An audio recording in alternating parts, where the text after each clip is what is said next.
할렐루야. 반갑습니다. 우리 손 들어서 인사합시다. 반갑습니다. 예. 백신 접종이 이제 2차가 시작된 걸로 알고 있는데 속히 마무리가 되고 면역이 형성되어서 같이 모여서 예배도 드리고 또 교회에서 여러 가지 부대와 용사들과 같이 만날 수 있는 그러한 기쁘고 좋은 일이 속히 이루어지기를 기도하고 또 소망합니다. 네. 오늘 또 귀한 말씀을 통해서 저와 여러분에게 하나님께서 주시는 생명이 넘치는 귀하고 복된 시간이 될 수 있기를 바랍니다. 우리 속담에 10길 우물 속은 알아도 한 길 사람 속은 모른다라는 말이 있습니다. 사람 10명의 키만큼 깊은 우물 속은 그 속을 훤히 들여다볼 수 있지만 사람의 감추어진 마음은 헤아려 알 수 없다는 말입니다.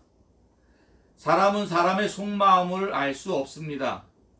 그러나 하나님은 사람의 속마음을 다 알고 계십니다. 오늘 우리에게 주신 말씀을 보면 다윗의 큰형은 누가 보아도 멋진 형이었습니다.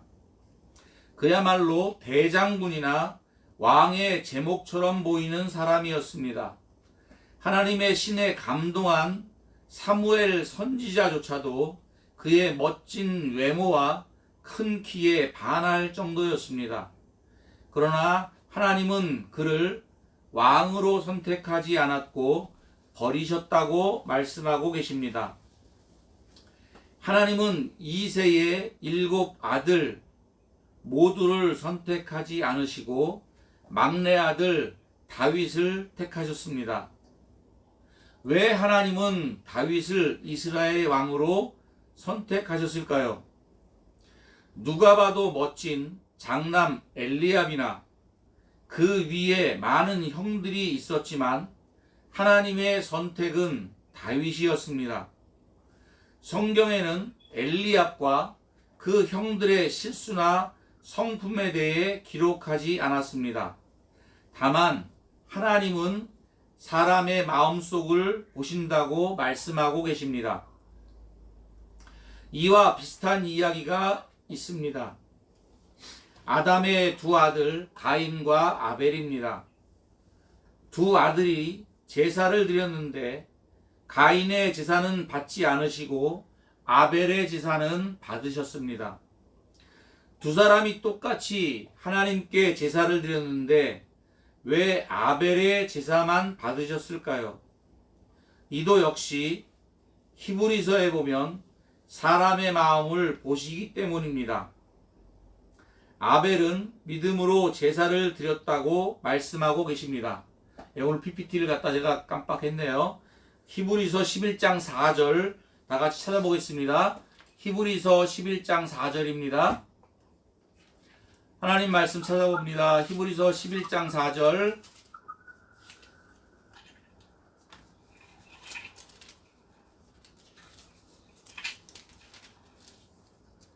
신약성경 히브리서 11장 4절.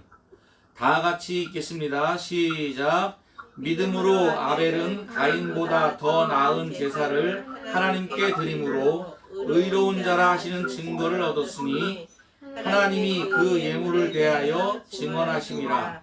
그가 죽었으나 그 믿음으로써 지금도 말하느니라. 아멘. 아벨은 제사를 믿음으로 드렸다고 말씀하고 계십니다. 하지만 가인은 그렇지 못했습니다. 창세기 4장 5절에서 7절까지의 말씀을 보면 가인과 그의 재물은 받지 아니하신지라 가인이 몹시 분하여 안색이 변하니 여호와께서 가인에게 이르시되 내가 분하여 함은 어찌 됨이뇨 안색이 변함은 어찌 됨이냐 내가 선을 행하면 어찌 낯을 들지 못하겠느냐 선을 행하지 아니하면 죄가 문에 엎드리니라 죄가 너를 원하나 너는 죄를 다스릴지니라. 성경에 가인이 구체적으로 어떤 삶을 살았는지 기록되어 있지 않지만 가인은 선을 행하지 않고 죄를 따르며 살았던 것으로 보입니다. 하나님께서는 제사라는 행위보다 그 삶과 마음을 보고 계신 것을 알 수 있습니다. 다윗의 제일 큰형 엘리압은 하나님께서 선택하지 않으셨다고 말씀하시는 것뿐만 아니라 버리셨다고까지 이야기하고 있습니다. 아마도 엘리압의 삶과 마음이 하나님 보시기에 악했던 것 같습니다. 사랑하는 성도 여러분, 하나님은 우리 머리털로 헤아리신다고 말씀하고 계십니다. 우리가 삶 속에서 행하는 은밀한 죄나 마음속에 품고 있는 것이 하나님의 마음에 합당치 않은 것이 있다면 주 예수님의 십자가 앞에 다 묻어버리시기를 바랍니다. 하나님 보시기에 합당한 저와 여러분 되시기를 간절하게 기원합니다. 또 다른 마음의 중심에 관한 말씀도 있습니다. 사울과 다윗의 이야기입니다. 사울은 하나님이 세우신 이스라엘의 첫 번째 왕입니다. 그는 겸손한 사람이라고 성경은 기록하고 있습니다. 겸손한 그를 하나님께서 왕으로 세우셨습니다. 그러나 사울은 하나님께 범죄함으로 인해 버림을 받았습니다. 사람이 살아가면서 예수님처럼 완벽하고 온전한 삶을 살아갈 수 있을까요? 죄를 지은 것으로 본다면 다윗도 만만치 않습니다. 인간적으로 보기에는 다윗의 죄가 더 크게 보입니다. 성경에 기록된 사울의 죄는 하나님의 말씀에 순종하지 않은 죄입니다. 하나님은 애굽에서 나올 때 아말렉 족속이 이스라엘의 행한 일에 대한 벌로 아말렉 족속의 사람이나 짐승이나 모든 것을 하나도 남김없이 진멸할 것을 명령하셨습니다. 그러나 사울은 다 죽이지 않았습니다. 좋은 것은 남겨두고 하찮은 것만 진멸하였습니다. 사울은 백성들을 위하여 그렇게 했던 것입니다. 그러나 다윗은 자기의 충성스러운 부하 장군의 아내와 간음을 저질렀고 그 사실을 숨기기 위해 그 남편인 우리야 장군을 죽음으로 몰아넣었습니다. 사람의 생각으로 본다면 사울보다 다윗이 더 나쁜 사람일 것입니다.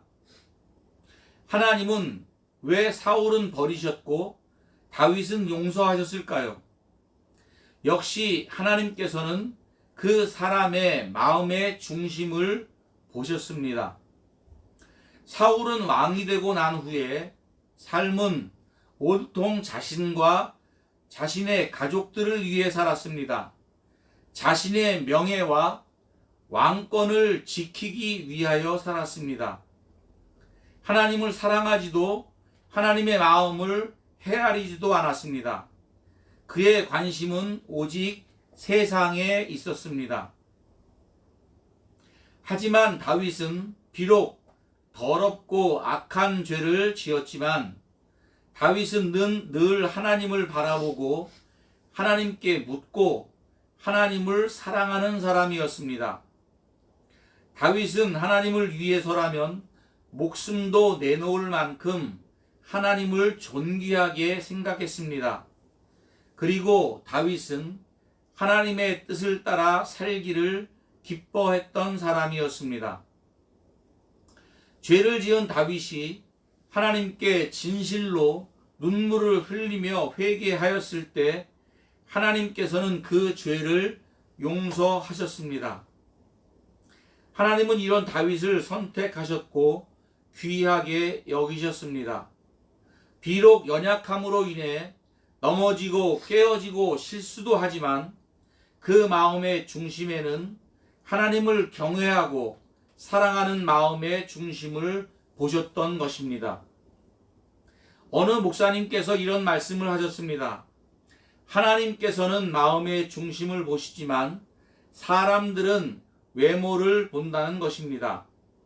그러니까 외모도 중요하다는 것입니다. 들어보니 그 말씀도 일리가 있다고 생각했습니다. 사람들 앞에 설 때에 옷차림도 단정하고 품위 있는 언행으로 보여야 한다는 것입니다. 그런데 문제가 생겼습니다. 사람의 눈을 의식하기 시작한 다음부터 사람들이 보이고 신경이 쓰이는 것입니다.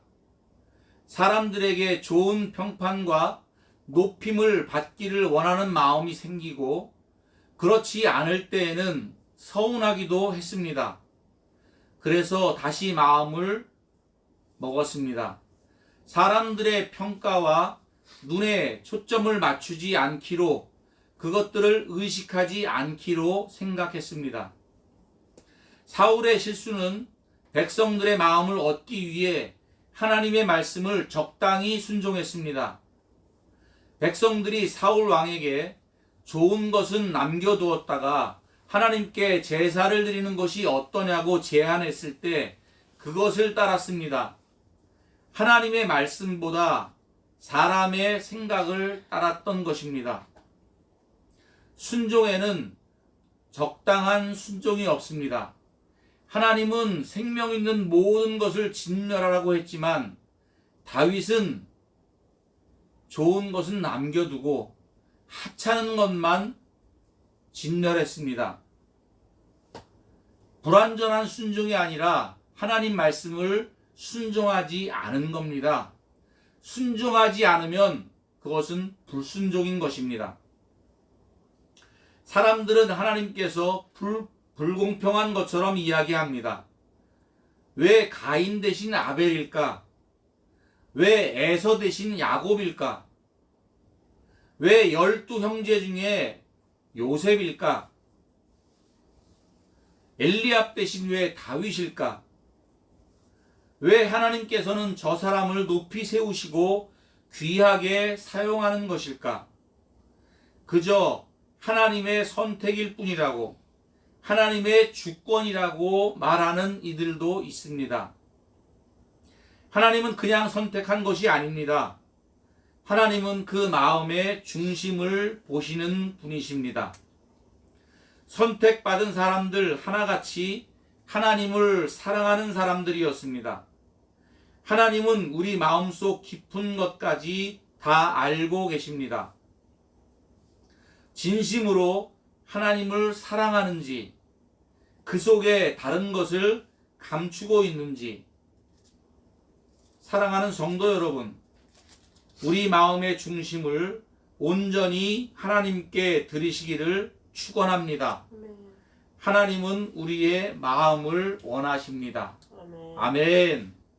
네, 다 같이 찬송가 부르겠습니다.